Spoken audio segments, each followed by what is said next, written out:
Assalamu alaikum, my name is Ryan and today let's discuss how to build the habit of reading the Quran or any books after Fajr. You can refer the previous video on how to wake up for Fajr. If you're going to the masjid for Fajr, then you have a bonus waiting for you. Now after Fajr in the masjid, the best thing you could do is to stay in the masjid and read your Quran or anything related to Islam till Ishraq. So Ishraq is the two voluntary prayers which is done after the sunrise, and its reward is that you'll get the reward of both Hajj and Umrah combined. So it's a great way to start off your day with this much of reward. And so you could just make the habit of reading the Quran till Ishraq, so that you complete your habit of reading the Quran as well as you complete reading Ishraq. Well, this is the best case scenario.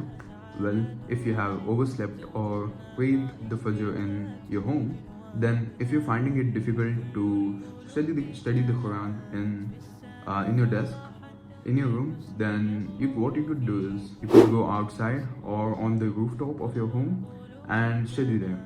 I personally go on rooftops because I could see the sunrise and it will wake me up and I'll get the vitamin D. The time after the Fajr is a blessed time, so utilize it to read the Quran and read some other books too.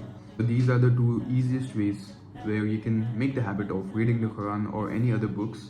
And if you like the video, then do like and subscribe for more.